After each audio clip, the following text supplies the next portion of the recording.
Thank you. So how many of you would like to have a lot more money in your lives? No, I said a lot more money in your lives. And how many to have a lot more happiness in your lives? And how many could stand a heck of a lot more of both in your lives?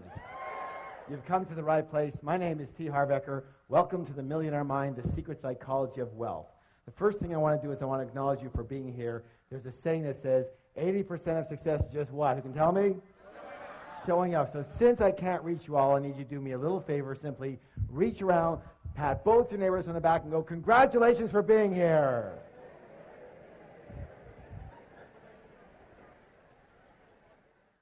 It takes a lot of courage to really have a look at your life sometimes and admit what's going on. And most of us, well, we're not the best admitters, are we?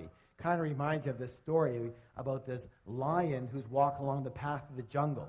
And he comes across a monkey. And he goes, hey, monkey, who's the king of the jungle? And the monkey goes, you are, sir, you are. He goes, that's right, and don't you ever forget it. Keeps walking along the path, and he comes across a snake. And he goes, hey, snake, who's the king of the jungle? The snake goes, you are, sir, you are. He goes, that's right, and don't you ever forget it. Keeps walking along the path, comes across a great big elephant. He goes, hey, elephant, who's the king of the jungle? The elephant just keeps walking. He goes, hey, elephant, who's the king of the jungle? The elephant just ignores him. The lion gets really mad, swipes the elephant on the butt, draws blood.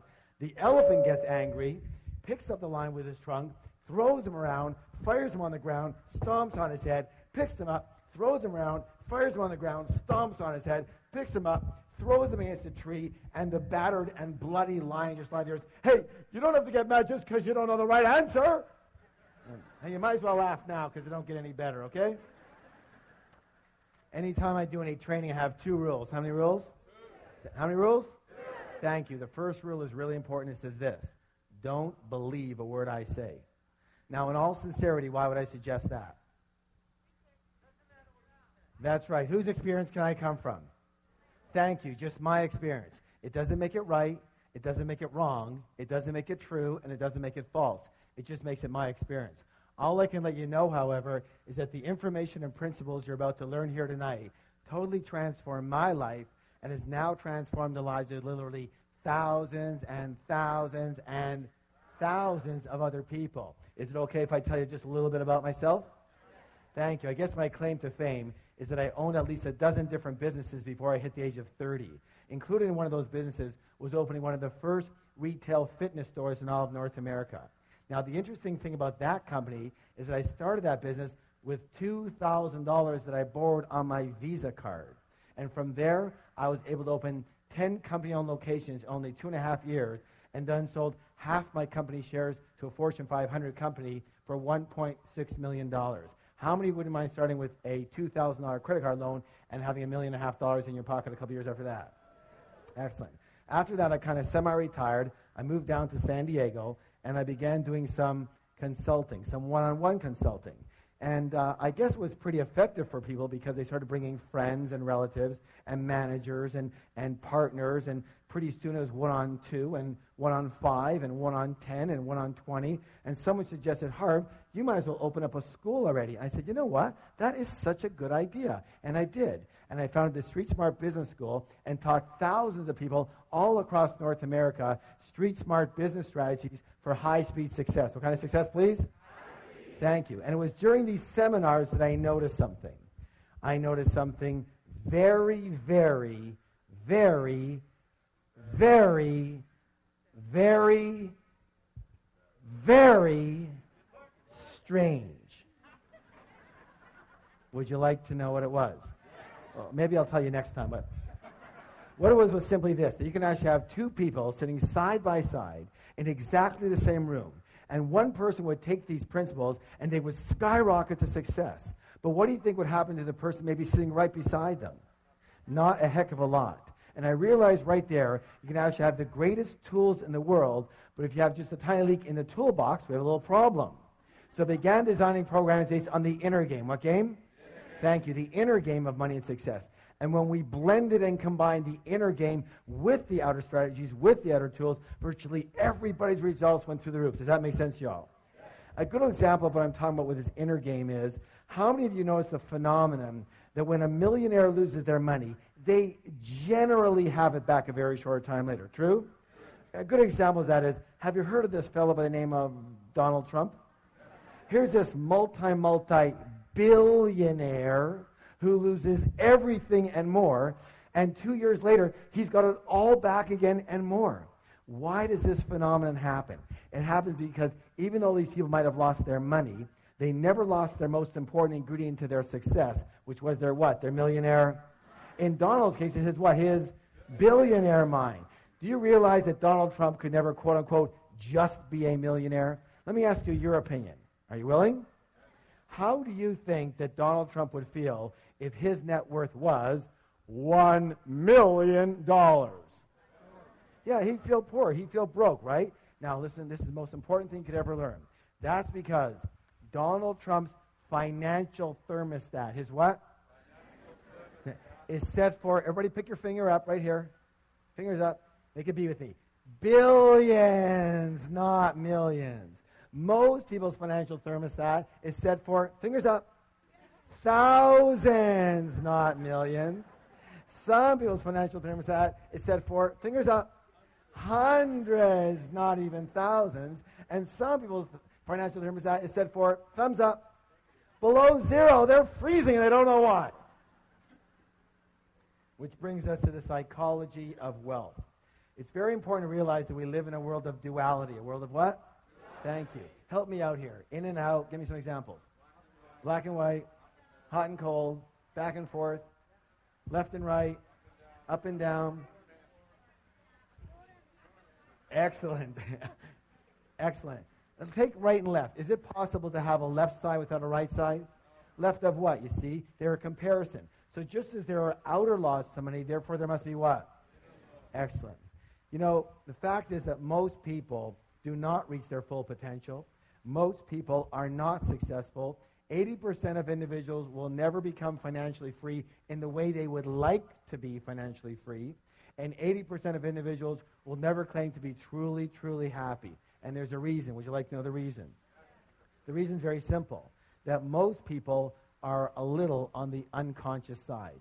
They live only on a very superficial level of life, only based in the visible world, only based in what they can see. Now, a good example I'm talking about here is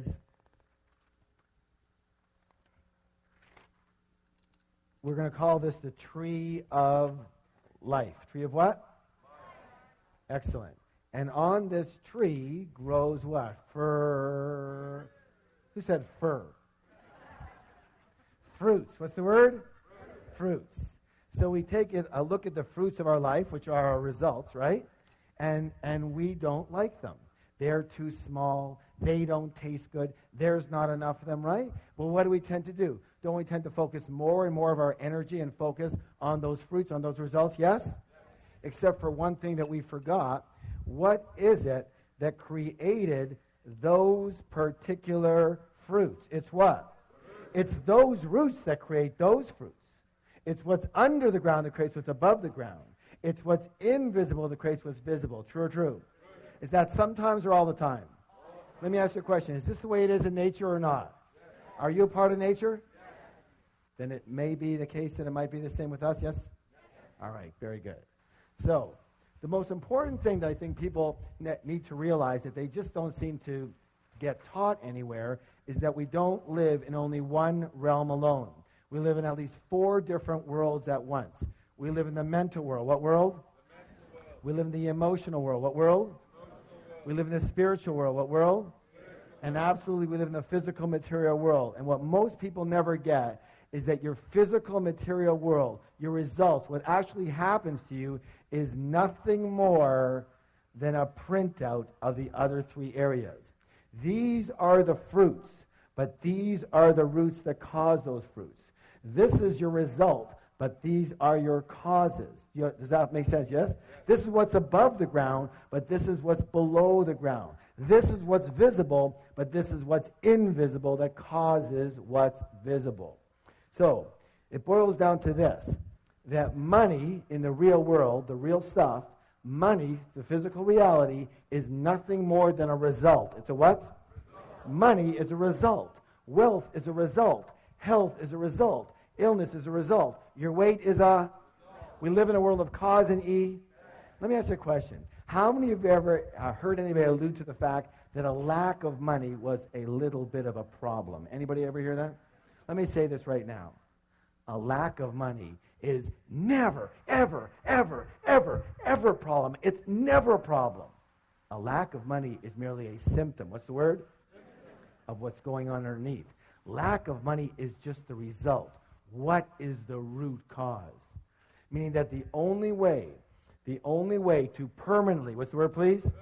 Permanently change your outer world is to first change your what? You know what? We're going to give that some energy by doing a declaration together. Who can tell what a declaration is?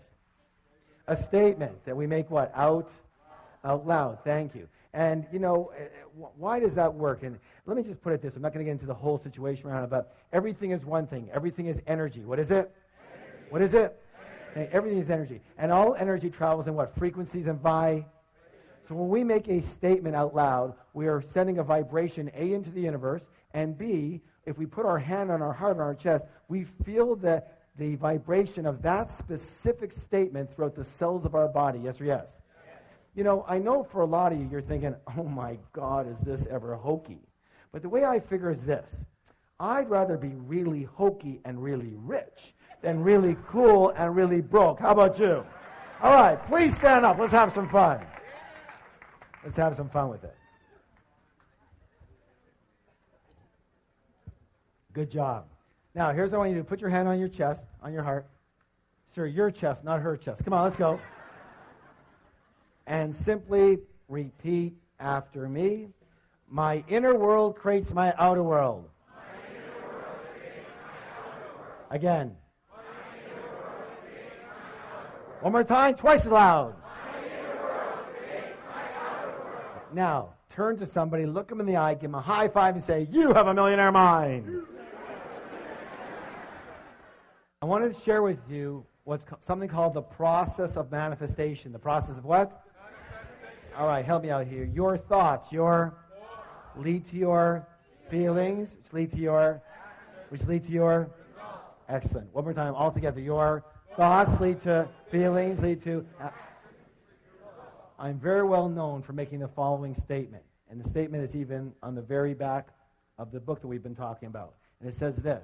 It says, give me 5 minutes with anyone, and I can predict your financial future for the rest of your life. How? Very simply. In a short conversation, I can identify what's called your money blueprint. Money what? Blueprint. Thank you. Each of us has a personal money blueprint already ingrained in our subconscious mind. And my friends, it is this blueprint, more than anything and everything else all combined, that will determine your financial life. You can know everything about business. You can know everything about marketing, about negotiations. You can be the best salesperson. You can be the best at your job. You can know everything about finances. You can know everything about stocks. You can know everything and every strategy about real estate.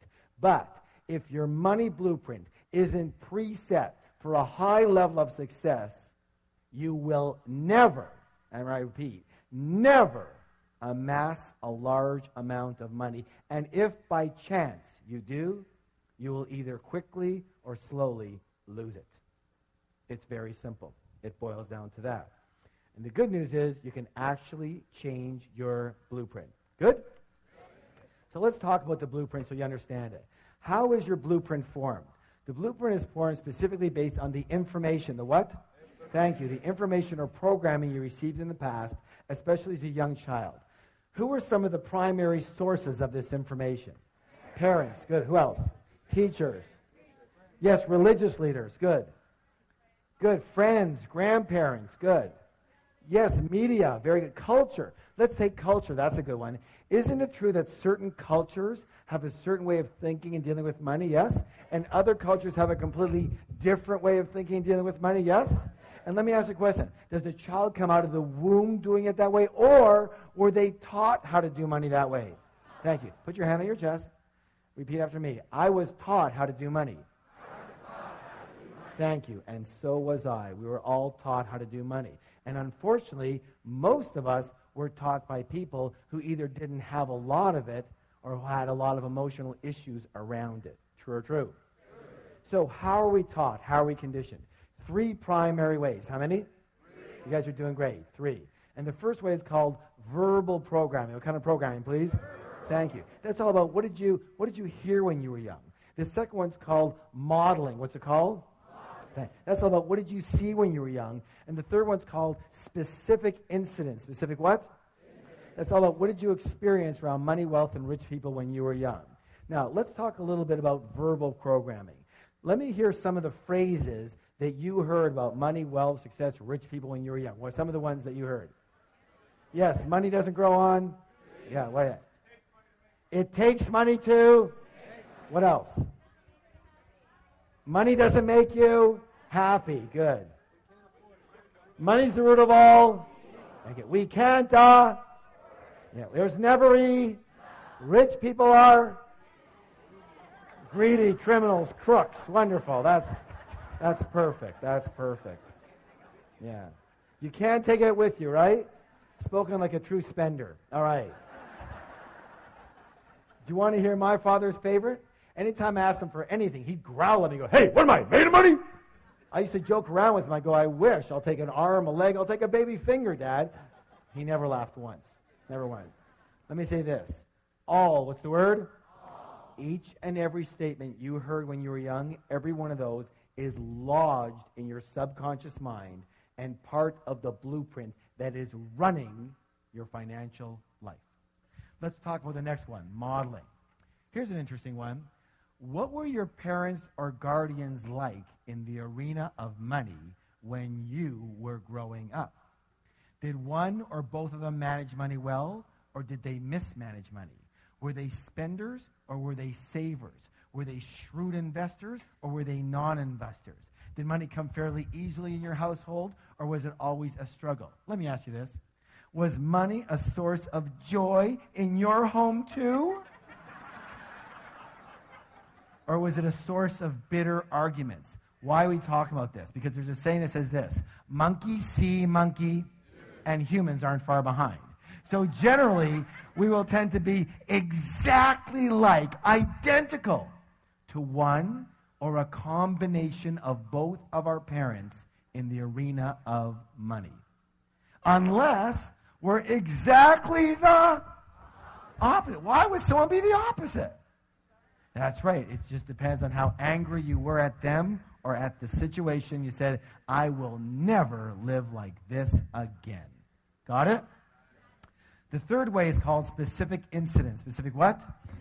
Specific incidents. Now, the best way to talk about that is with my own life and my own wife. Her name is Rochelle, and when she was 8 years old, she would hear the clanging of the ice cream truck coming down the street, and she would run to her mom and ask her mom for a quarter, and her mom would say, sorry, dear, I don't have any money. Go ask Dad. Dad's got all the money. She'd run on over to Dad. She'd go get her quarter. She'd go get her ice cream. She was a happy camper. The next week, she'd hear the clang of the ice cream truck coming down the street. She would run to her mom and ask her mom for a quarter, and her mom would say, help me out now, sorry, dear, I don't have any money. Go ask your dad. Dad's got all the... She'd run on over to Dad. She'd get her quarter. She'd go get her ice cream. She was a happy camper. Question! What did my wife learn about money? Yeah, first of all, that men have all the money. So when we first got married, what do you think she expected of moi? I'll tell you what, it wasn't quarters anymore. Somehow she graduated. What did she learn about women and money? That's right, that women don't have money. Mom, the deity, didn't have any money, doesn't have money. Therefore, the way of being for a good woman to be is not to have any what? Any money. And so whenever she had money, she'd have to what? Get rid of it. And she was darn good at it too. You know, she's very exact. You give her $100, she spent $100. You give her $200, she spent $200. You give her $500, she spent $500. You give her $1,000, she spent $1,000. Then she took one of my programs. She learned all about the art of leverage. I gave her $2,000, she spent $10,000. There was only one thing we ever fought about. Can you guess what it was? Money. And it almost cost us our marriage. And all I can say is thank God that we learned about the material we're talking about now and how to completely recondition each of our own blueprints. And, this is important, create a third blueprint for the relationship. Create a third blueprint for the what? As an umbrella for the relationship. Now, I want you to know something. As many of you know, as many graduates, we have a 3-day Millionaire Mind Intensive program. And one of the things I'm proudest about that program is what we're able to do for people in relationships around money. Because I know what was hurting me more than anything and biggest pain in my life. And what people don't really get is that each of you have your own blueprint, but you're going to need a third blueprint, like an umbrella blueprint, agreements, for example, on how the relationship's going to work around money. And most of us never entered a relationship with that in place. True or true? And most of us have never looked at it like that and go, let's create an umbrella blueprint, have we? And until you do, you'll always have problems with other people around money. So, all I can say is that it worked like magic, and we have never had a disagreement since.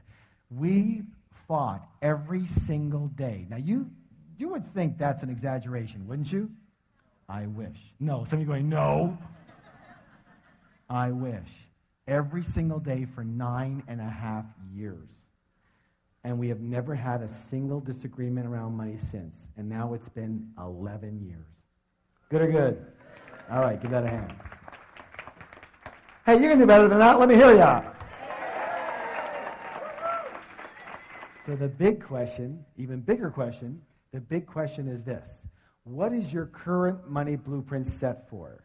Are you preset for success, for mediocrity, or for failure around money? Are you set for struggle with money or for ease around money? Are you set for working really hard for your money? Raise your hand if you're a big hard worker. Come on, let me see it. Where are you? Good. Nothing more than a preset pattern or program. That's all that is. Or are you set for having a nice balance in your life? Are you set for having a very consistent income or an inconsistent income? You know, the up and down yo-yo effect. First you got it, then you don't. Then you got it, then you don't. Then you got it, then... Raise your hand if you know that one really good. Nothing more than a preset pattern. That's all that is. Are you set for having a very high income, a moderate income, or a low income? Do you know there's actual numbered settings? So are you set for earning, 25 to 50,000 a year, 50 to 75, 75 to 100, 100 to 200, 200 to 300, 300 to 500? Nothing more than preset patterns and programs. And are you preset for saving money? Are you preset for spending money? Or are you set for avoiding the entire subject, if you could? Absolutely. Are you set for managing money well or for mismanaging money? For picking winning investments or picking losers? For trusting people with money or distrusting people with money? How can you tell what you're set for? Well, one of the easiest ways is what? Look at the fruits. That will tell you what the roots are set for. Let me give you an example of what I'm talking about. If the temperature in the room is 72 degrees, chances are really good the thermostat is set for how much, guys? 72. Now, here's where it gets really interesting. Now, imagine that it's really hot outside and the windows are open. Is it possible that the temperature in that room could, say, get to 77 degrees? Yes or no? But what will eventually happen? Thank you. The thermostat will kick in and drive that temperature back down to 72 degrees. Now, is it possible that because the windows are open and it's very cold outside, that the temperature in the room could, say, go to 65 degrees? But what will eventually happen? Thank you. The thermostat will kick in and drive that temperature right back to 72. Meaning that the only way to permanently, what's the word? Thank you. Permanently change the temperature in that room is to change that what? Thermostat. And the only way to permanently, what's the word? Permanently change your money life, your financial results, is to change your money what? Thermostat, otherwise known as your money blueprint. Does that make sense to you? All right, excellent. Now, who can tell me one of the simplest ways to make change? Decide one. What else? Yes, become aware of it. Good, good. Yeah, someone said marry rich. That's good. That's close. That's good. Obviously, one of the easiest ways to make a change is to model. What is it? Model people who have blueprints set for high levels of success, high levels of success, yes? And those people have a name. They're called rich people. And so one of the things we're going to do in the second part of the program here is talk just a little bit about how rich people actually think quite differently than most other people. But before we do that, we have to take a little stretch. So please stand up.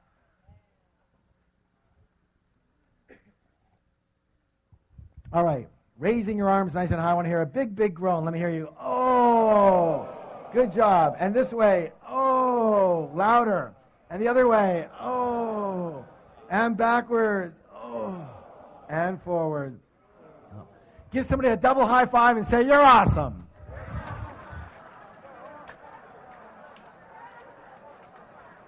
And have a seat. Have a seat.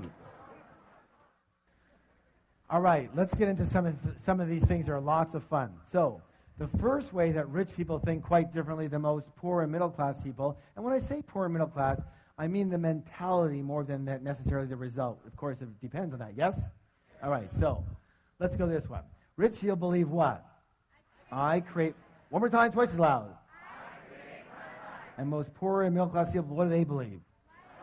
Life happens to me. Life happens to me. If you want to create real wealth, it is imperative to believe that you are at the steering wheel of your life. You have to believe that you are the one who creates your success, you are the one who creating your mediocrity, and you are the one creating any financial struggle. Consciously or unconsciously is still you. But instead of taking full responsibility for what happens to them in their life, most people, well, they play the role of the what? The victim. Now, you can always tell a victim because they leave 3 indelible clues. And we're going to go over these right now. But before we do, I want you to realize that I do fully understand that what we're about to talk about here has nothing to do with anyone in this particular room. But just in case you know someone who should have been here, make sure you bring them next time. Yes? All right. So the first thing they do is what?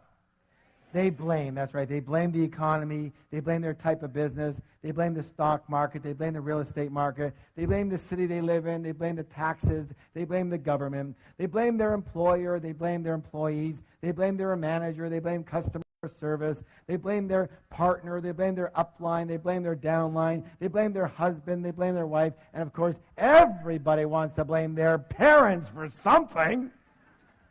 Or the next thing they do is they do what? Thank you. They justify their situation by saying something like, well, you know, money's not that important. Let me ask you a question. If you said that your husband or your wife or your boyfriend or your girlfriend wasn't that important, would they be around for very long? I don't think so, and neither would what? You know, neither would money. And people come up to me in my major seminars all the time, and they'll walk up and they'll say something like that. They'll say, well, you know, Harv, money's not that important. And I'll go, you're broke, aren't you? And they'll go, well, right now I'm a little short. No, not right now, always. You've always been broke, yes or yes. And they go, of course they're broke. Of course they're broke. If you didn't think having a motorcycle was important, would you buy one? Would you have one? Of course not. If you don't think having a pet parrot is important, would you buy one? Would you have one? Of course not. If you don't think money's important, would you have any? Of course not. You know, you can actually dazzle your friends with this information. The next time your friend comes up to you and says something lame like that, here's what I want you to do. I want you to roll your eyes up into here and look up into the heavens and put your hands up here on your forehead and go, you're broke. And they're going to go, how did you know? And you're going to go, what else do you want to know? That'll be $50, please. And you'll have a whole new business. Of course they're broke. Let me just say this for the record. Anybody who says money is not important doesn't have any. True or true? All right, now, the third one here is absolutely imperative. What's it say, please? Complain. Let me say this right now. Complaining is the absolute worst possible thing you could do for your health or your wealth. The worst. Why? Well, one of our other programs is called the Wizard Training. What kind of training? And that's all about how do you manifest what you want with elegance and joy versus a lot of struggle. And the way to do that is using universal principles. And so you can be in alignment with the laws of nature instead of fighting against them. Does that make sense? All right. And one of those principles I'm sure you heard of, and it says this. I want you to repeat it. It says, what I focus on expands. Let me hear you. What I focus on expands. One more time. What I focus on expands. Tell somebody else, please. Excellent. Now, here it is. Let me ask you a question. When you are complaining, what are you focusing on? What's right with your life or what's wrong with your life? And since what you focus on expands, what are you now going to get more of? What's right with your life or what's wrong with your life? Absolutely, you're going to get more of what's wrong with your life. When you are complaining, you are actually attracting crap into your life. When you are complaining, you turn into this big, giant crap magnet. And have you ever heard that complainers, they usually say the same thing, say, well, of course I complain. Look how crappy my life is. And now you know better, so you can say, no, it's because you complain that your life is so crappy. Shut up and don't stand near me. So I'm going to give you some homework. Are you willing? An action plan. Now, here's what I want you to do. For 7 days, how long? No complaining. Not out here and not in here. And when you can do that for 7 days, I promise miracles will occur for you. And it's got to be a whole 7 days. Why? Because you still might have some, residual crap coming to you from before, right? Because crap doesn't travel at the speed of light, It travels at the speed of crap, and it's really slow. So it has to be a whole 7 days. Are you willing? All right, good job. Now, here's the thing you have to understand. Here's the secret. Are you ready for the secret? No, you're not ready. Are you ready for the secret? All right. Lean forward. Hands on your ears. Let's see them. Okay, here we go. Ready? There's no such thing as a really rich victim.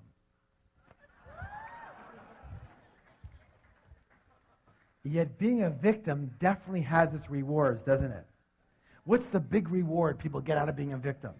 That's right, they get attention. Is attention important to most people? It's the most important thing to most people. Why? Because when we were infants, we made a mistake, and a big one. Almost all of us. And what we did is we equated attention with love for the purposes of survival. But they're not the same at all. Does that make any sense? And because of that mistake, most of us really don't even know about true love. We know about what's called ego love, meaning we love another person for what they do for us versus who they are, having nothing to do with us.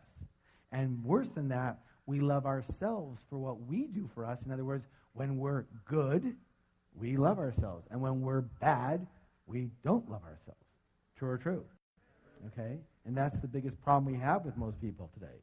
And let me say this again, that at the 3-day Millionaire Mind Intensive, and I know a lot of you have been there, one of the blessings we have is this ability to be able to disconnect those two so that you truly love another person for who they are, which means you can truly love yourself for who you are and accept yourself the way you are right this moment. Good or good? And that's another blessing that we have. And so, as I said, there's no such thing as a really rich victim. So in order to stay a victim and get their attention, these people make darn sure they never get what? Rich. So here's a choice. You have a choice. You can be a victim or you can be rich, but you can't be both. You have to choose. And let me say this right now, and I hate to be so graphic about it, but we came here to learn, yes? All right. So everybody go like this with your finger. Put it over here. Watch. Every time you blame or justify or complain, you are slitting your financial throat and your happiness throat as well. And people, well, if they want to be around you, there's something wrong with them too.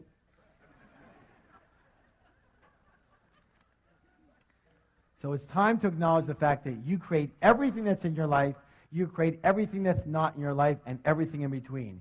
You create your wealth, you create your non-wealth, you created your exact financial situation that you're in right now. Now that's a good thing to know, isn't it? Because if you create it, you can discreate it. And you can create something else. Yes? All right, please stand up for the declaration. Put your hand on your heart. I create the exact level of my financial success. Again. One more time, twice as loud. Turn to somebody, look them in the eye, give them a high five, and say, you have a millionaire mind.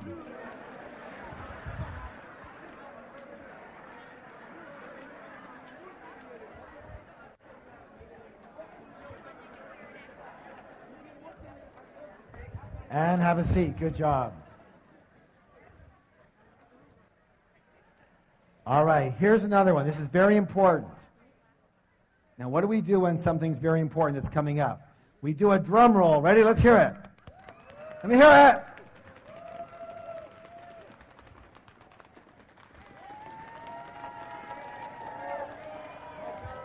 Good job. Rich people play the money game to what? Win. And most poor and old class people play what? Not to lose. Not to lose. Oh my goodness. Most people actually play the money game on defense versus offense. Let me ask you your opinion here. Again, in sports or any game you play strictly on defense, tell me, what are your chances of actually winning that game? How many people say pretty slim and none? And what are your chances of winning the game big? Impossible. True? And that's the way most people play the money game on defense versus offense. You know, their primary concern for a lot of people is survival and security.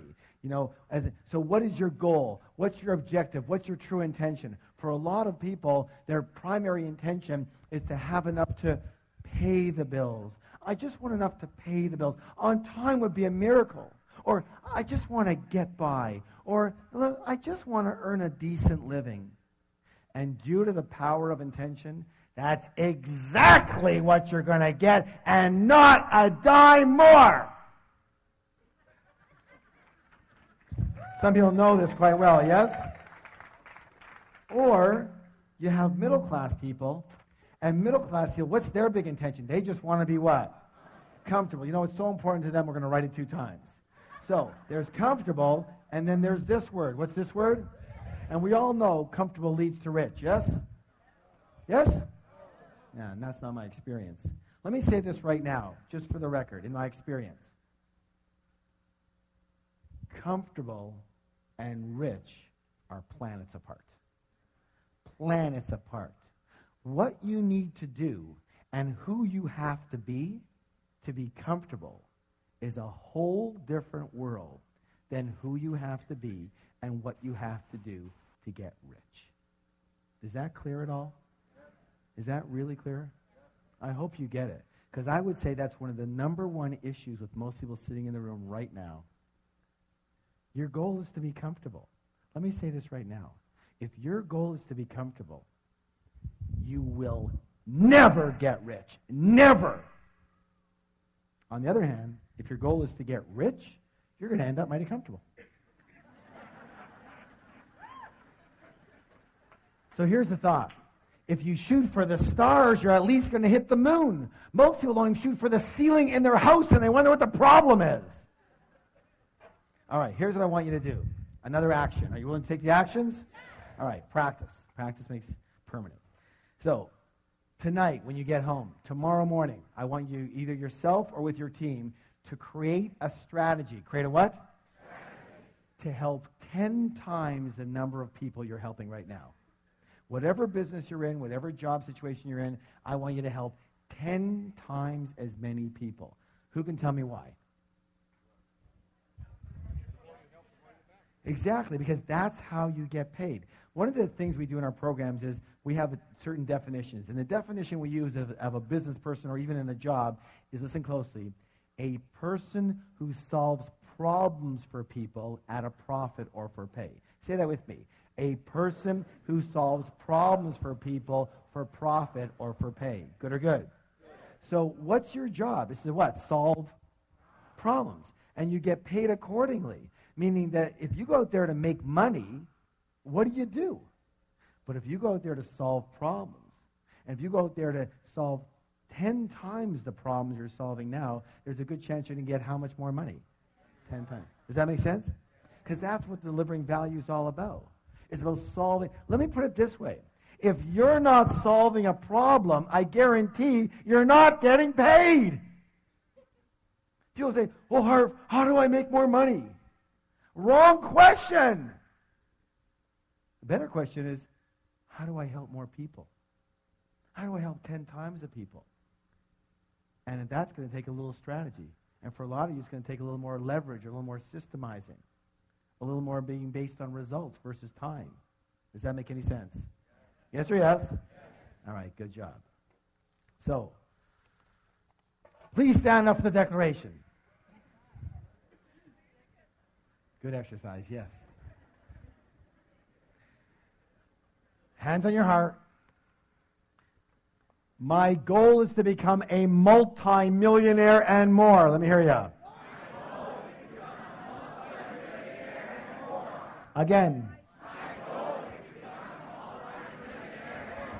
Again. And nothing less will do.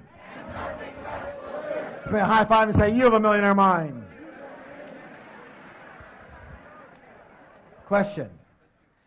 In the last one, why did I ask you to add on and nothing less will do? Listen closely. This could be the most important words you hear all night. Are you ready? What you settle for is what you get. Let me say it again. What you settle for is what you get. If you look at your life right now, the results of your life is exactly what you've settled for. You understand what I'm saying? People walk into a job situation or business. They walk into a job and they're in a job interview and the interviewer says, "Well, what's your salary expectations?" And they go, $250,000 a year.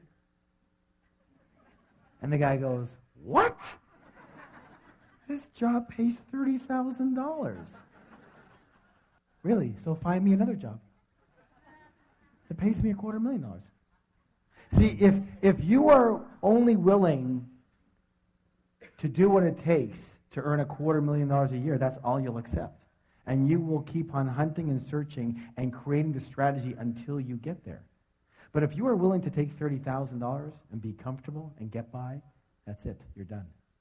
Does that make any sense at all? What you settle for is what you get. Say, what I settle for is what I get.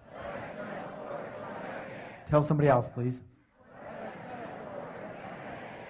Good job.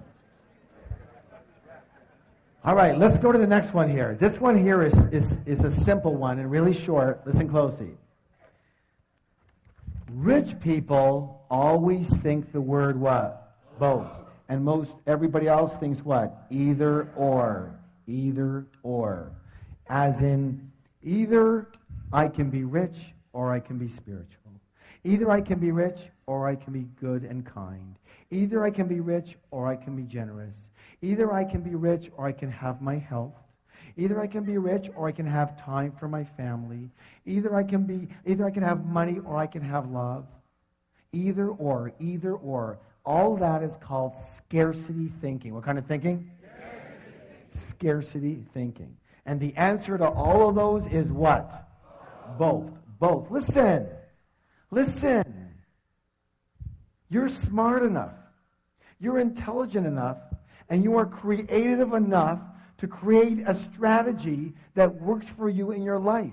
And if it's not working on day one, you readjust it until it's working on day two. The answer is what? Both. What is it? Both. Both. Absolutely. You can be kind and generous and loving and spiritual and compassionate and really, really rich. Good or good?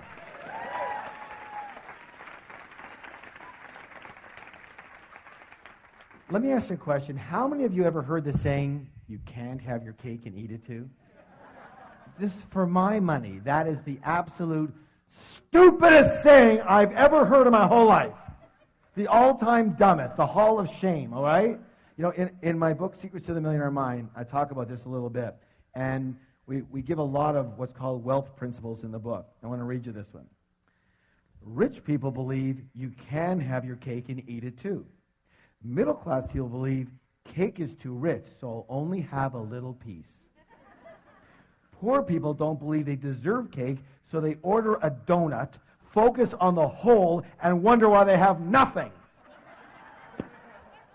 Stand up for the declaration, please.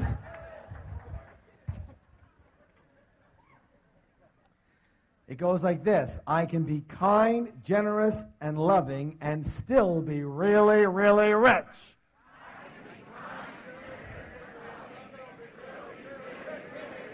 Again, I can be kind, generous, and loving and still be really, really rich. One more time. I can be kind, generous, and loving and still be really, really rich. Just my high five and say, you have a millionaire mind.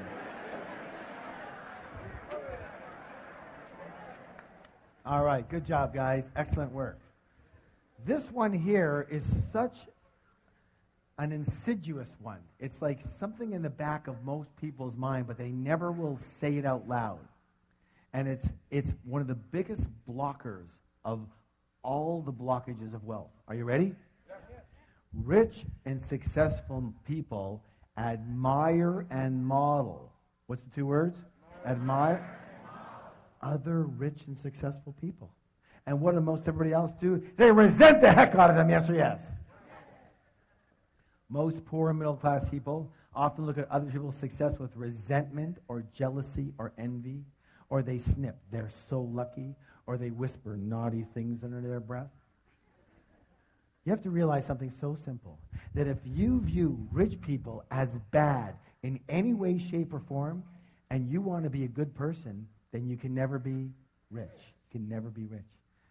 You can never be rich. So, you have to practice. Say, I have to practice. So instead of resenting rich people, I want you to practice admiring rich people. I want you to practice blessing rich people. I want you to practice loving rich people. That way you unconsciously know that when you get rich, other people will what? They'll admire and bless and love you instead of resent the heck out of you. Much better for creating wealth. Yes or yes? Yes. You know, I want to share with you a philosophy that completely transformed my life. Are you willing to hear it? Yes. It's from the Huna philosophy. Where does Huna come from? Hawaii, thank you. And it simply says this. Bless that which you want. Say it with me. Bless that which you want. Bless that which you want. So what that means is this. If you see somebody with a beautiful home, bless that home and bless that person. If you see somebody with a beautiful car, bless that car and bless that person. If you see somebody with a beautiful family, bless that family and bless that person. If you see somebody with a beautiful, wonderful business, bless that business, bless that person. Why? Because anything that you negate, you can never have. Never. Does that make any sense? And you got to watch it. It's so quick, isn't it? It's so quick to do a little tinge of resentment, to negate them. And meanwhile, you know you can't have it after that. So, I have a little practice for you on this one. Next time you see somebody coming out of a limousine, I mean, someone who's got some money, obviously. Not some party kids with 48 people in the limo. Prom night! No, you know what I'm talking about. I want you to walk over to that person coming out of that limousine. I want you to shake their hand. And I want you to say, thank you. Thank you for being an excellent role model for me for creating success. Thank you for being such an excellent role model for success. Are you willing? All right. Please stand up for the declaration. Hands on your heart. I admire rich people. I bless rich people. I love rich people. I study rich people. And I'm going to be one of those rich people too. Turn to somebody, give them a high five and say, you have a millionaire mind. You know, we're talking a lot about rich people, getting rich, being rich. And some people come up to me all the time, they go, Harv, what's with the rich thing? Like, why why, are you so into that? And I said, look, I've been called a financial evangelist. And I take that as a compliment. Why? Because someone's got to be a proponent for it. Do you understand what I'm saying? Amen, right. So, but let's talk about it because it's more than just money. So let's talk about why be rich. Number one, lifestyle. What's the word? Hey, obviously that's the most obvious one for the wonderful lifestyle that can afford you and your family. It's a nice way to live, yes or yes? Yes. But number two is contribution. What is it? Here's my thoughts. It says this. My feeling is this, that if you have the wherewithal to be rich, it's your duty, it's your obligation to do so. Why? So that you can help people who simply do not have that wherewithal. Does that make sense to you all? Because, and I'll say this, that if you're in this room, you probably have the wherewithal. Especially you self-selected yourself to be here. If you're hearing this message, you selected yourself to be that. You understand? And here's where I came up with that, like very specifically, a good example. A while ago, I was reading in the newspaper about a woman in Africa, Tanzania to be exact, and she has a goiter problem. Do y'all know what a goiter problem? It's like when they have the big, thick neck, right? And it's a thyroid problem. And you know that problem can be completely alleviated with a 10-minute surgery, 10-minute operation, and it's gone. In Tanzania, they have a decent medical system, but it's a pay-for-play deal. In other words, you pay for your doctor or your hospitalization or whatever. This woman with this goiter problem has, and it cost, by the way, $31 for this 10-minute operation. She has been saving for just over 5 years. 5 years, and she has $22. Twice a week, she doesn't eat. She has a newborn child who's going to be another mouth to feed, so she's feeling that it's going to take her another 5 years to get the other $9. So you would think, for goodness sake, someone just send her the stupid $9. Problem. There are millions, what's the word? Millions. Of people in this situation. Millions. Not one, not two, not 10, not 10,000, and not hundreds of thousands. Millions in this situation. So how can you help them better? By being broke or being rich enough to be able to do something about it? Do you understand what I'm saying? And I get this all the time. I get people saying, well, what about the environment? What about this? And what about they're taking all the oil and they're killing all the forest and all that? They. Yes, some of them are. You want to save the environment? Get rich, buy a few million acres and save it.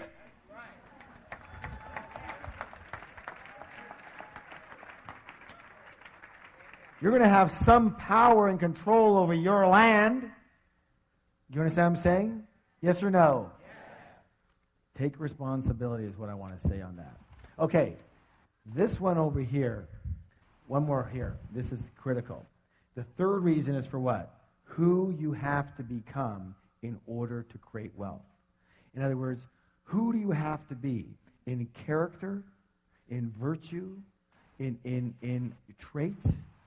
How big do you have to be to get rich versus, being broke? And there's certain characteristics that it takes to be incredibly successful. Because what creates success? And isn't it one of the things being one of the best in your field? Yes or no? Yes, yes or no? Yes. Absolutely. Who do you have to be? What do you have to know? Who do you have to be in character to be the best at what you do in order to get paid the most? Does that make sense to you? So who do you have to become? It's a learning process. And that brings us to the next way that rich people actually think quite differently and are quite different than most other. Rich people are what? Bigger than their problems. What is it? Bigger than their problems. And most other people are what? Smaller than their problems. Smaller. And the secret, guys, I want you to hear something right now. If you will just understand and take action on this one right here, I promise you, mano a mano, heart to heart, your life will just skyrocket. It will go to a whole other level, and you'll see why in a moment. Are you ready? Yes. Listen closely. The secret to success, my friends, is not to try and avoid or get rid of your problems. The secret to success is to grow yourself so you are bigger than any problem. We got the size of you, and we got the size of your problem. And let's do a little scale here. So here we are. Here's you and here's your problem. And we are dealing with, say, a level 5 problem. But you happen to be a level 2 person. Question, is that a big problem or a little problem? That's a big problem, right? But let's say you grow yourself to, say, be a level 8 person. Same problem. Big problem, little problem. Little problem. Now let's say you work with us and you grow yourself to be, say, a level 10 person. Big problem, little problem. No problem. It doesn't even exist in the realm of your mind as a problem. You don't see it as a problem. It's just something to take care of, yes or no? Yes. Let's test this out. How many of you have ever been in a conversation with somebody who's talking about their problem, and you go to them and you go, I don't see the problem here. Raise your hand if you ever had that happen. Everyone's had that happen. Everyone. Because at that point in time, they are smaller than their problem. So it's not about the size of the problem, it's about the size of you. There's always going to be problems, yes or yes? There's so many times in this business, and I'm sure in your business, but when you get to a higher and higher level, you know, the responsibilities become greater. The amount of money invested becomes more. You have, you know, we have 140 employees. You know, there are staff people. There's, you know, huge overheads and lots and lots of what? Quote unquote problems. And my wife says to me all the time, Harv, why did you choose such a hard business? And I go, it's not about the business. It's about me. Because if I can't handle the problems here, you think I can handle the problems there? Because problems are going to be with you all the time. True or true? And running away from them or playing small because you don't want any problems, that's crazy. Let's face it, we're going to have quote-unquote problems. But the size of those quote-unquote problems will depend on the size of us, not the problem. Raise your hand if you've ever felt like, I don't want to get into the big leagues because there's so many problems there. I just want to have a nice, simple life. Raise your hand. Be honest. Come on. More than half of you in here. How's it working so far? You still have the problems, but you're broke. That's the biggest problem of all. True or true? I figure it this way. If I'm going to have problems, I might as well get rich.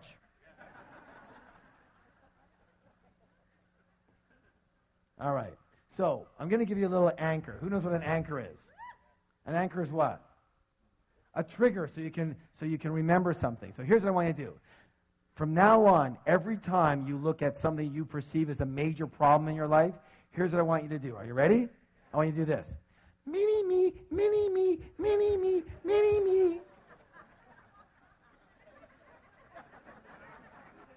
So you can remind yourself that if that's a big problem, you must be very small right now.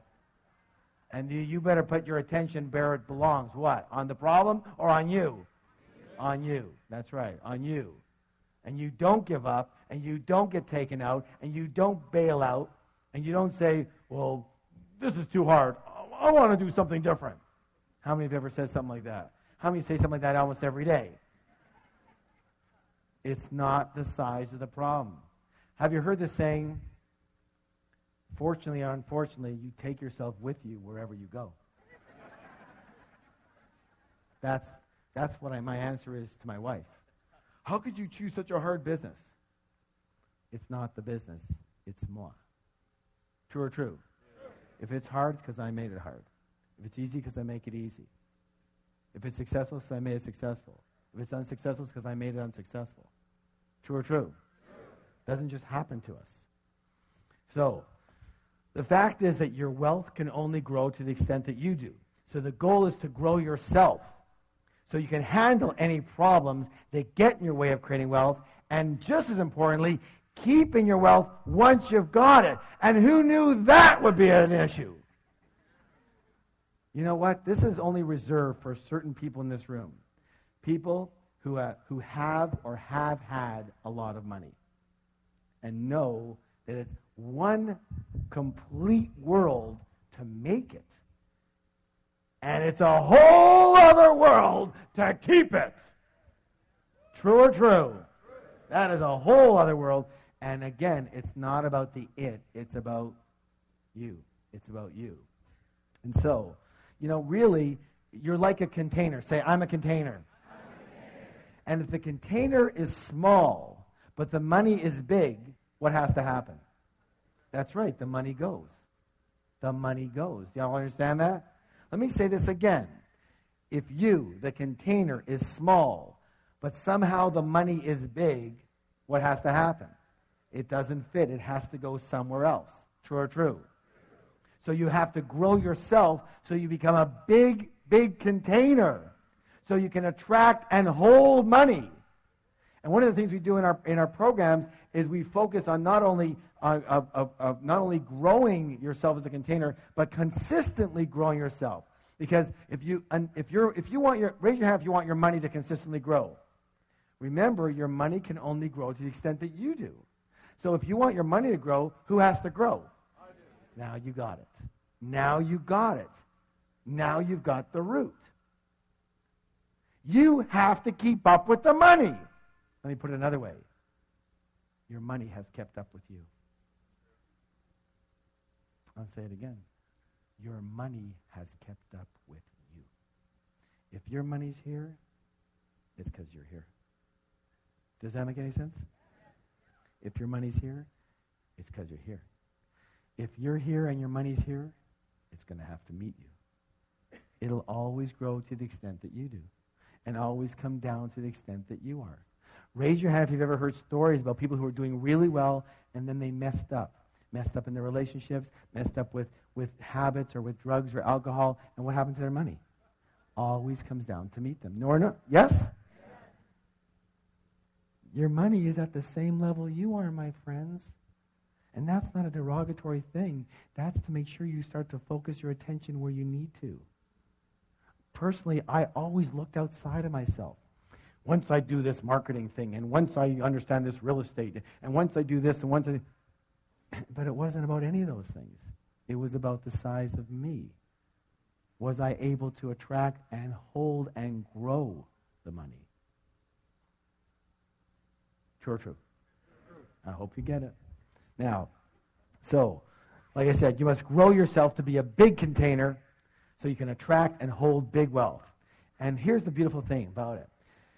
If you are a big container, if you are a big person, and your intention is to have wealth, a lot of money, but right now you don't have it, guess what has to happen? What has to happen? The money has to come. Why? Because it's a universal principle. And the universal principle says that the universe abhors a vacuum and will rush in to fill any space that's created for it. And if you're a big container, but you only have a little money right now, the money has to come if that's your intention. True or true? You know, it reminds me. Good. That's good news, isn't it? You keep working on you. You're on the right track. You're on the right track here. You know, my favorite plant is the Chinese bamboo plant, along with that line. Why? Because this is a very interesting plant in that you plant the seeds and you look after the first year, there's nothing there. And you look in the second year, and there's nothing there. And you look in the third year, and there's nothing there. You say, forget it. Somehow the seeds didn't take hold. I've got no tree here. In the fourth year, there's nothing there. But in the fifth year, all of a sudden you see a little sprout. And then listen to this. In 6 weeks, how long? 6 weeks. That plant can grow to 90 feet. 90 feet in 6 weeks. How could that be possible? Because what was it doing for 5 whole years? Growing its roots. like you guys, growing its roots so that when it does pop, it can withstand that incredible growth. What would happen if it didn't grow those roots so deep and thick? The first big wind that comes, it's gone. How many people know people that that's happened to? Because the roots weren't dug deep enough. Do you understand? Give someone a high five and say, you're on the right track.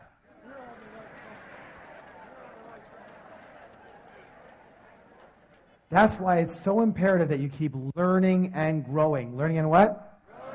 Because, listen closely, this is very important. Because if you're not growing, you're automatically what? Dying. I'm going to say it again. If you're not growing, you're what? Dying. If you're not sure that's a scientific fact. I'm not a scientist, but ask any scientist and any person who's involved in physics. Raise your hand if you have a plant or flower at home. If your plant's not growing, what's it doing? It's dying. Any living organism, same with us. And that's why I have a message for all you guys and all you gals who are a little, say, semi-retired or retired or a little older and going, there's nothing left to do. Just kind of play around, and that's okay. But guess what? You're going down. You're going down. If you're not growing, you're what? Dying. That's why being comfortable sucks. That's why it sucks. Because you can't stay comfortable. You can't stay stagnant. You're either going up or down. It's a dynamic universe. Yes or yes? Yes. So forget comfortable. You keep on growing. Well, I don't want to kill myself. What does that mean? I don't want to kill myself. What do you think? To grow, you have to kill yourself? No, being comfortable and stagnant, that kills you. It's not these either-or stuff. These words I don't want to kill myself. I'm never going to have time for anything. Well, why don't you create time for things you want to do and create time for business and create time for your family?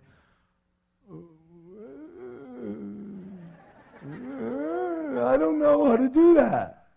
Good. Then you learn. You learn how to do that. Good or good? That's one of the other things, too. I talk about exploding money myths. People say, well, I'm incompetent with money. I just can't handle money. I'm not good with money. That's your reason? Well, I'm not a good piano player. But if I wanted to play piano, I'd what? Learn. Hello. We don't come out of the womb doing money. Most of us got taught. But what about taking the responsibility and accountability and going out there and learning it? Learning the field you need to learn. Learning the investments you need to learn. Learning how to do money. When people are at my seminar and they go, I'm incompetent with money. I'm just not good at it. And that's their reason? It's crazy. Learn how to do it. Good or good? Listen, no excuses. No excuses, no reasons. In our Enlightened Warrior Training Camp, we have a flip chart that says reasons or results. And the big one is what? Or. Reasons or results. You cannot have both. If you have a reason, you know you didn't get the result. True or true? So, the result is rich. Yes? Yes. And everything else is your story.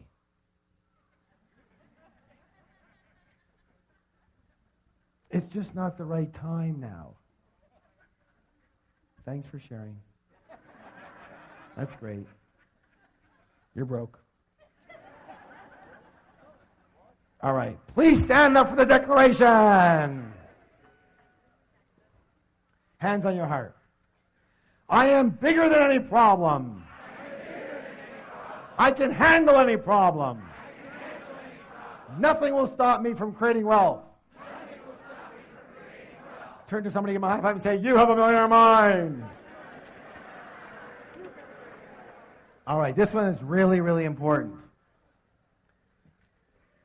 Recall the process of manifestation. Say it with me. Your thoughts lead to your Feelings lead to actions, lead to results. Which one is the highlighted one? Action. How many people agree to succeed in the real world, you have to take what? Let's see if that's true. Why is that? Thoughts and feelings, are they part of the inner world or part of the outer world? Inner world, thank you. Results, part of the inner world or part of the outer world? Outer world. And therefore, action becomes the what? The bridge between the inner world and the outer world. Do you understand? So, you can think all you want about wealth and success. You can meditate. Listen, I've meditated for 25 years. But I've never been meditating there and had a bag of money drop on my head. I'm one of these unfortunate souls that actually has to do something in the real world to get any of the stuff.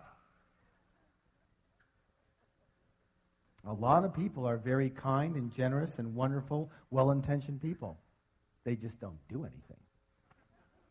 Or they don't do anything at a high enough level or take enough massive action to get anything done. They just talk about it, they think about it, they meditate it, but nothing actually happens in the physical world. And if you want physical money, you'll need to transfer into the physical realm from the mental, emotional, spiritual sides. And the way to transfer from those three invisible to the visible, from under the ground to above the ground, into the physical realm is through the process of action. True or true? That's why action is absolutely critical. Now, if that's true, what prevents us from taking the action we know we need to be taking? Fear. Thank you. How many people agree that fear and doubt and worry are among our greatest obstacles, not only to success, but to happiness as well?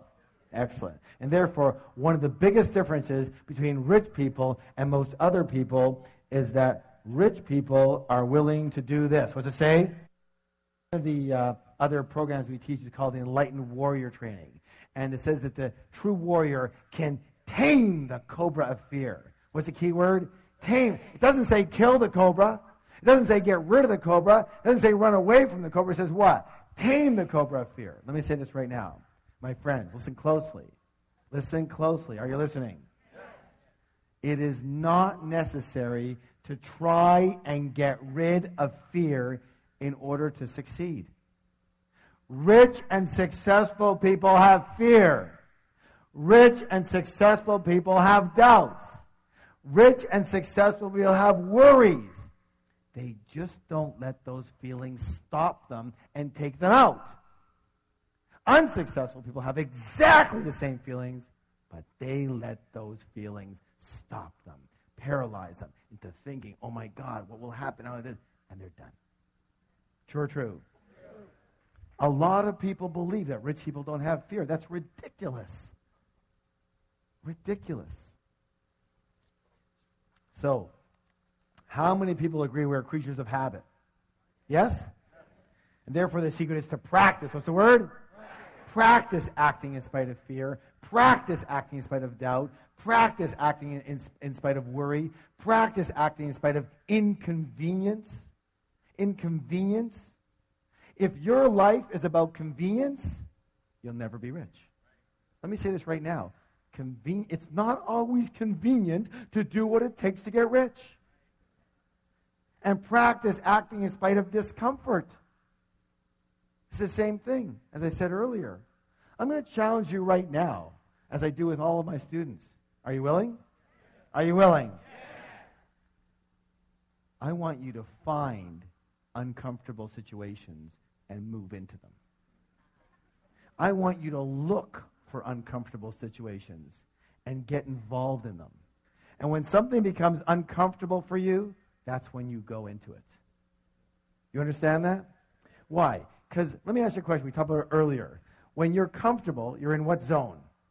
You're in your what? Your comfort zone. And in your comfort zone, are you growing or dying? You're going down. So you've got to get uncomfortable. Until you're uncomfortable, you're not growing. Are you willing? So the only time you're growing is when you're uncomfortable. Say, the only time I'm growing is when I'm uncomfortable. Pat someone in the back and go, you're growing, man, you're growing. You can always tell rich people, you can always tell middle-class people, you can almost always tell broke people by the actions they're willing to take and not take. How much comfort or convenience runs their life. You know, one of the things we talk about is that at the end of our programs, usually we talk about the 3-day Millionaire Mind Intensive. And very often someone will stand up and say something like, they'll say, well, you know, it's not being held in the city that we're in right now, and I'd have to like take a flight and fly for 4 hours and, you know, get a hotel and you know, this and that, and it's just so inconvenient. And I have 2 words. You're broke. You're broke. You have to be broke. If a 4-hour drive or a 4-hour flight or a 4-day flight is going to stop you from doing whatever it takes you have to do to succeed, then what else will stop you? Here's the easy answer. Anything. Anything will stop you. Why? Because you are a person that will be stopped. Now, you choose. Either you are a person that will be stopped, or you are a person that will not be stopped. One or the other. And here's the thing. You have to train yourself to not be stopped. It's a practice. You have to train yourself to not be stopped. Because it's easy to be stopped. And most of us were unstoppable at one point, and then day 2 of our lives happened. And we got taught. We got what? To stop. For our safety. Supposedly. But we generalized it to everything. True or true? Look, you can throw my philosophy right out, but here's my philosophy. If it isn't going to kill you physically, do it.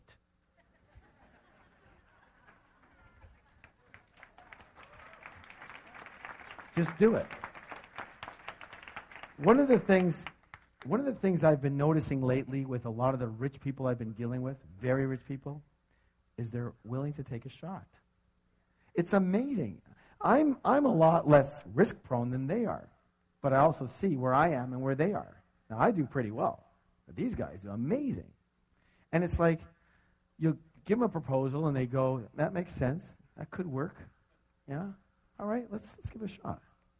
And I'm going, well, I'm not sure it's going to work. I know, but let's give it a shot. Well, I'm not that sure. I know, but let's go for it. Let's give it a shot. What's the worst that can happen? Oh, we lose a few bucks, we try another thing. Well, okay. You understand what I'm saying? They're willing to go for it. And we, like if someone's going to get a little upset with us, no, I don't want to do that then. Well, what if I lose what I've got? No, I don't want to do that. I'm going to keep it simple. If it's not going to kill you physically, do it. You'll be so much better off in the end than waiting for the exact right moment and time. By the way, when's the exact right moment in time? When you feel comfortable. Notice? It's got you coming and going. And so it doesn't let you be comfortable so that you can make sure it keeps you out of harm's way. Because your mind is a protective mechanism. Its job is to protect you, not to help you succeed or be happy. Did you know that? Good or good? Good. All right, good. So, please stand up for the declaration. One more here. I act in spite of fear. I act in spite of doubt. I act in spite of worry. I act in spite of inconvenience. I act in spite of discomfort. I act in spite of anything. Turn to somebody, give them a high five and say, you have a millionaire mind. This is a 45-pound arrow with a nice steel tip on the end of it. A wooden arrow here. And in a moment, I am going to pick one of you to come up here and break this arrow in a highly unusual way. So you all better listen very closely. Are you listening? Yes. All right, good. Everyone hold up your index finger. Excellent, good. Now, take it and press it into the soft part of your throat and push in really hard. If you start to gag and choke, you've got the right spot. That's where you'll be breaking the arrow. Now, the arrow break is a metaphor. What is it? It's a metaphor, symbolizing breaking through an obstacle that's happening in your life. So let me show you what this is going to look like. Michelle, if you can come up here, that'd be awesome. What this is going to look like.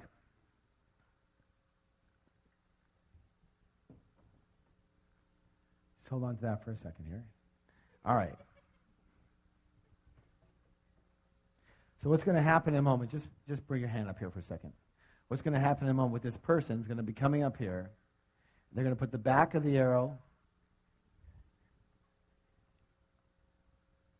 into the glove and the steel tip point into their throat like that, okay?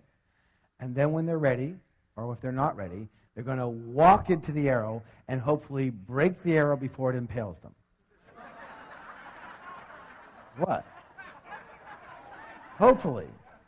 Hey, we have a very good track record. We're up to like 65% now. That's a passing grade, you know. All right. Now, a few rules. Rule number 1. When you're up here, you absolutely must keep your mouth closed when you're doing this. Who can tell me why? That's right, splinters. And by the way, we didn't always know that. Rule number 2. You're going to be covering your eyes with goggles, okay? There's another set over here for you. And rule number 3, walk directly into the arrow, straight on. Do not twist to the side. Because if you twist to the side, what can happen is it can get caught in this artery right here and pull the artery right out. And it looks really funny when you have this artery sticking out of your neck like this, and you can't even go to the doctor. Like, what are you going to say?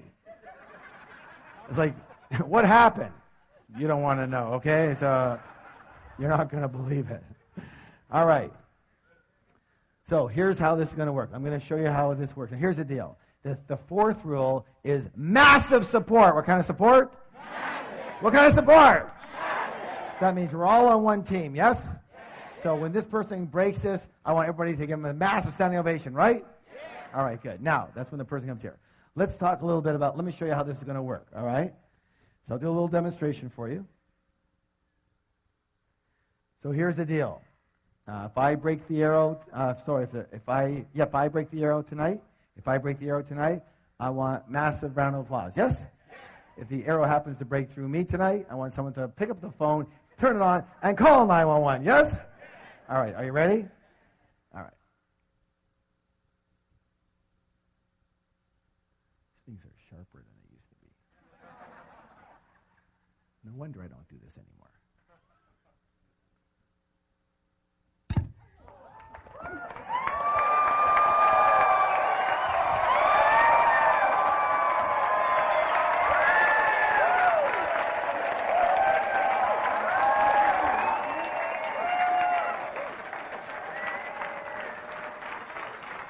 Thank you. Excellent. Have a seat. Oh my gosh, look what I found. A steel arrow.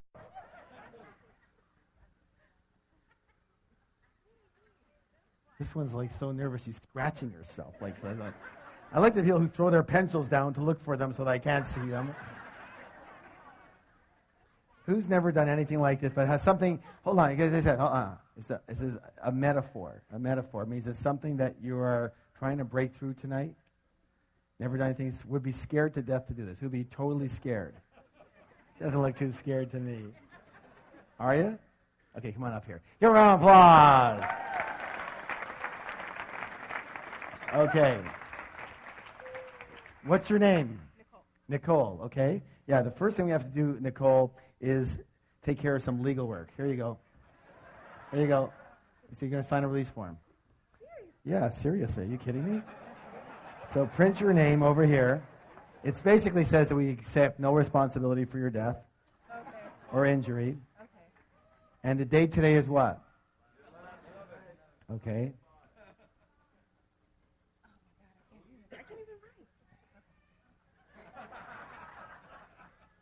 You had a nice neck. And just sign your name over here. And are you here with somebody? Okay, so your mom is here, okay. And she let you come up here? She doesn't know? Yeah. Put your phone number there. And And again, unfortunately now, because of some recent situations, you have to put an emergency contact here.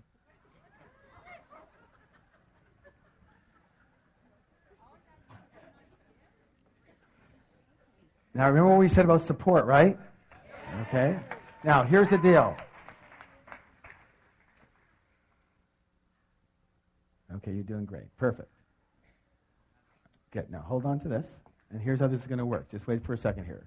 Now, remember I said that the arrow break is a metaphor. What is it? Metaphor. So it represents something that you want to break through in your life, a belief or a habit or a fear or a way of being that hasn't been working for you, right? Now, so your name was what? Nicole. Nicole is going to represent all of us, everybody, yes? All right. So here's how this is going to work. So she's breaking for you right now. This is what we're going to frame this. She's breaking for you right now, And so I want everybody to close their eyes. Everybody looking at this, watching it, hearing it, close your eyes. And I want you to determine what is it that you want this arrow break to mean for you. What does it represent? What does it symbolize you breaking through in your life? What specific fear or doubt or concern or belief or habit or way of being or situation does it mean you breaking through as a metaphor in your life?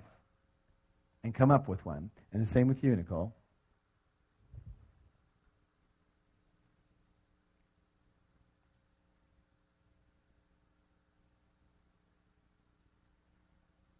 Okay.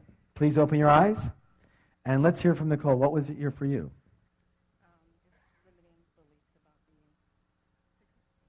So limited, be as specific as possible. What is it specifically?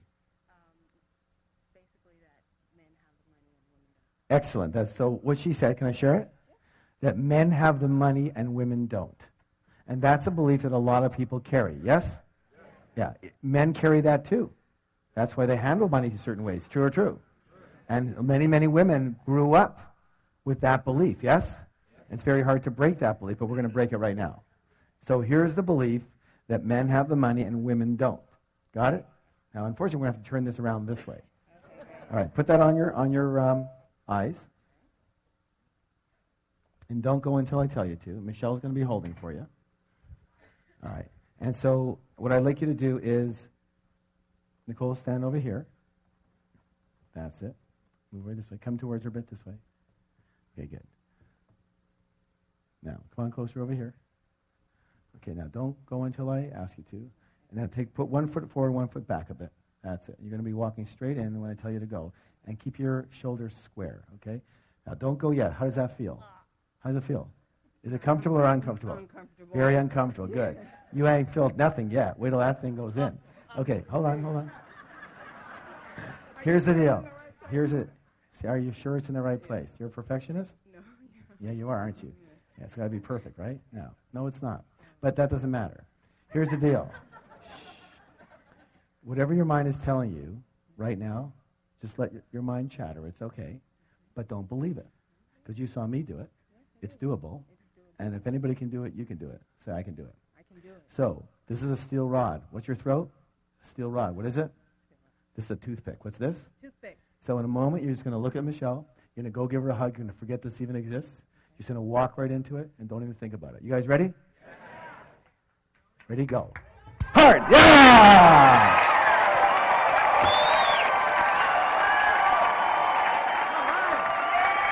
Yeah, girl. Hold those up. Hold those up. Hold it up.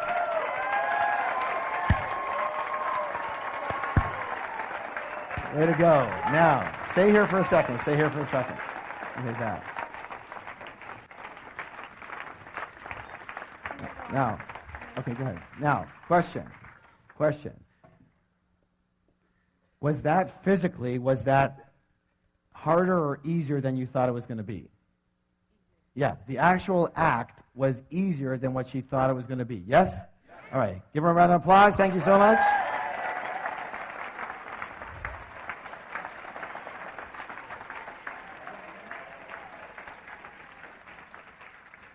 Let me talk about your mind right now. Remember, she said it's easier than she thought it was going to be. And let me say this right now. I'm going to guarantee that 99.999% of all the things you think that you can't do, that are going to be way too hard, too many problems, are easier than you think they're going to be. Raise your hand if that's ever happened for you, where your mind has made something up to be, oh my God, and then when you did it, it was like, what was the big deal about? True or true? Let's talk about that. Let's listen closely. Your mind is the greatest soap opera scriptwriter in history. It makes up incredible stories, usually based in dramas and disasters, of things that never happened and things that never will. Mark Twain said it best. He said, I've had thousands and thousands of problems in my life, most of which never actually happened. It's very important. One of the most important things you can ever understand, is that you are not your mind. Say, I'm not my mind. You are much bigger and greater than just your mind. Your mind is a part of you, like your hand is a part of you. Your hand isn't you, but it's a part of you. You wouldn't introduce yourself as your hand, would you? Hi, I'm my hand. What if you had a hand that was much like your mind? It was scattered all over the place. It was constantly beating you up, and it never shut up. Yada, yada, yada, yada, yada, yada, yada. In the car, yada, yada, yada, yada. In the shower, yada, yada, yada, yada, yada, yada. What would you do if you had a hand like that? Cut it off. No. It's a very powerful thing. What would you do with it? That's right. You learn to want to control it. You learn to train it. You learn to manage it. True or true? And that's the critical piece. Training and managing your own mind is the most important skill a human being could ever own. Do you understand this? I'm saying it again. Training and managing your own mind, that voice that you so believe, is the most important skill you could possibly own. For with that skill, you truly will be successful, and you truly can be happy. Do you understand this? Because I'm going to say this right now, and a lot of you are going to shoot me for it. But there's only one thing that can stop you. The voice. Not yourself. The voice. The voice. That you've bought into that that's who you are. That voice is not you. It's simply a part of you. That it's the protective mechanism part of you. Its job is to protect you. It's like the sentry on a ship. It's not there to be the social coordinator, the success coordinator, the happiness coordinator. That's not its job. Your mind is a survival mechanism. And its primary purpose is to protect you, which means to keep you where you are. It's like an overworried mother. It's doing its job way too well, but we buy into it. What would your life be like if you had an overworried mother constantly ragging on you? No, no, no, no, no. What would your life be like? You would be so contracted and small, you'd never do anything. True or true? Yet to an extent, we're all like that. We're listening. We're buying the voice of protection when there's no need to do it. That voice is not who you are. You are much bigger than that. When Nicole came up here, she was shaking. She couldn't even, what was her mind telling her? Oh, what did I get myself into? Why did I do this? You're so stupid, Nicole. Why do you? Well, maybe she didn't say quite that, but something like that. And then she's doing it, and we're pushing it, and she goes, oh my God, like this is way harder than I thought. And her mind goes, blah, blah, blah, blah, blah, blah. And she goes, boop, no problem. And isn't that the way it is? Yes or yes? So, let me say this right now. In my book, Secrets of the Millionaire Mind, the final wealth file, number 17, says this.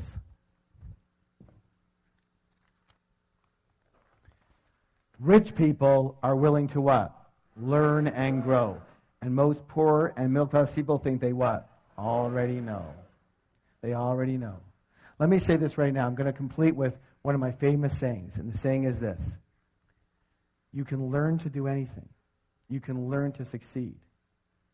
Every master was once a disaster. I'll say it again. Say it with me. Every master was once a disaster. Everybody who's great at something today was once terrible at it. So it doesn't matter where you're starting from. You understand what I'm saying? Everybody starts somewhere. Some start here, some start here, some start over there. Everyone's got some type of ailments, handicaps, problems. Even if you don't have a problem, your mind will tell you you do. I had a woman the other day come up to me and say, I don't know what it is. It's just, I get to a certain level and there's always a situation that comes up. Something always happens and it screws me up. What is it? I said, if you look in the mirror, you'll find it. It is so easy to determine people's obstacles because there's only one of them right there. The voice in your head that stops you, tells you no, gives you doubt, and suffocates your life. And my blessing and my promise to you is if you challenge that voice and stop believing everything it tells you and just go for it anyways, in spite of fear, in spite of it chattering, you will soar to a level you have never experienced before in your life. So how many of you realize that your mind is a very powerful force? It can work for you or it can work what? Against you. The rule is really simple. If you are earning less than $50,000 a year and you want to earn $100,000 or more, you're going to have to change your money blueprint. Money what? Blueprint. If you're earning $100,000, you want to earn $200,000, you have to change your money what? Blueprint. If you want to go from $200,000 to $500,000, you have to change your money what? Blueprint. If you're earning good money but you're not managing it well, you have to change your money what? If your income is inconsistent, you have to change your money what? Excellent, good. If you work way too hard and you want to be able to earn as much money or more with more balance, you have to change your money what? Blueprint. If your investments aren't zooming, you have to change your money what? If your business isn't booming, that's a result. You have to change your money what? If you have money and you want to make sure you keep it and you grow it, you have to change your money what? Excellent. And unfortunately, your current money blueprint will tend to stay with you for the rest of your life unless you identify it and you change it. And that's exactly what we do in an extraordinary 3-day program called the Millionaire Mind Intensive. It's changed the lives of thousands and thousands and thousands of people all over the world. And if it's okay with you, I'd like to tell you just a little bit about it and give you 2 critical principles. Fair enough? All right, listen closely. The first part is called winning the money game. What's it called? There are proven strategies for creating fast financial freedom, and you have to know them. Millionaire Mind Intensive, you're going to learn exactly how rich people play the money game so you can do what? Model exactly what they do. Let me ask you a question. If you had a parent, let's say a father, for example, that when you grew up, your parents were extremely rich. But not only were they rich financially, they were rich emotionally, spiritually, they were kind and loving, and they taught you the ropes of how to do money. How many of you think you could be doing a lot better right now? Exactly. And that's what you're going to be able to do. Rich people have a very specific way of playing the money game, and you're going to learn to do exactly what they do. And this includes learning how to create massive amounts of passive income. Raise your hand if you believe passive income is important. Someone tell me why. What's the word? Freedom. Thank you. Freedom. What's the word? Freedom. Without passive income, you can never be what? Free. Now, here's where it gets interesting. This is why almost all the other trainers out there send their students to us. Did you know that just about everyone is programmed not to earn passive income? Not to earn it. Programmed not to earn it. You're not sure? Maybe we should test this out. Let me ask you a question. When you were 12, 13, 14, 15, 16 years old, and you needed money, what did your parents say to you? Did they say, well, then go out there and earn some passive income? Did they say that? What did they do? Go to work. Go get a... And that's exactly what we did. We went to work. And we learned. What's the word? We learned that we work for money. We learn to have money, you must what? Raise your hand if you were taught that. Everybody was taught that. Yeah, and hard too, for a lot of you. But money comes from work, yes or no? And so that's the dendrite. That's the neurological pathway. That's the path of least resistance in your brain. And it's unnatural and completely unfamiliar and discomfortable for your brain to know passive income. It doesn't work for it. And so what happens is either people don't start in that arena, or if they do start, they get a little ways and then they sabotage themselves to go right back to 72 degrees. What the thermostat is set for, which is working for money. Do you understand that? Let me say this right now. Familiar Mind Intensive, when you walk out of there, you will be reconditioned so that passive income is your path of least resistance. It will be the primary way that you prefer, believe, and act in accordance with creating money. Good or good? It'll be a natural thing for you. Good? Now, let me say this also. You're also going to learn the world's easiest money management method. Managing your money is another critical difference between rich people and poor and middle class people. I'm going to tell you a story that can change your life. Are you willing? Yes. Are you willing? Yes. Imagine you're with a 5-year-old child. You're walking down the street. You come across an ice cream store. And you go into the store and get the child a single scoop of ice cream on a cone because they don't have any cups. The child is only 5 years old. They have very little hands. They're kind of wobbly. And as they walk out the door, it jostles them. And the ice cream falls out of the cone onto the ground. Being the kind and generous person that you are, what do? You walk back into the store. And just as you're about to order another scoop of ice cream, the child sees the poster on the wall of the triple scooper. And they go, I want that triple scoop. And now, being the kind and generous person that you are, do you now get them the triple scoop or not? No, of course not. Why would you set them up to fail? They couldn't even handle one scoop. What, are you going to load them down with 3 scoops now? Let me say this right now, my friends. We live in a loving and supportive universe. The universe wants you to win. It wants to support you. But it has the same rule. And the rule is simply this. And I'm going to nail half of you right now as to why you're not doing better with your money. It's simple. Until you show you can handle what you've already got, you won't get any more. Most people are walking around with 1 or 2 scoops dripping all over the place. It's a complete mess. And they're going, give me more, give me more. And the universe is going, why? I gave you more. Look what you did with it. Some of you are laughing nervously. Let me say this right now. You're going to learn the simplest, easiest, most effective way to handle money that you've ever seen in your life. A 5-year-old can do it, and 5-year-olds do it.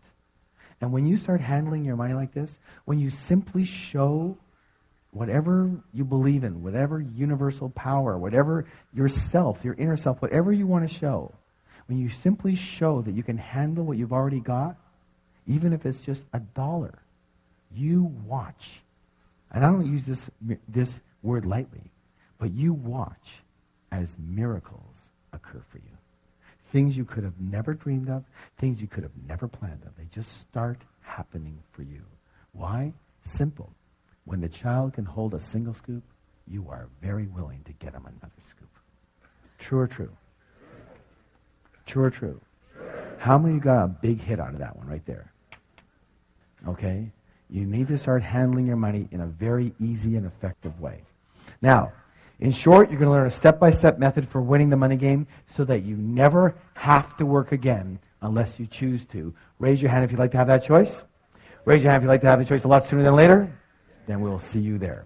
Now, part 2 is the inner game, conditioning yourself for natural and automatic success. And in this section, listen to this, we actually identify your current money blueprint. And using several extremely high-impact processes, we actually change your blueprint right on the spot, right there, right on site, right on the premises, right that weekend.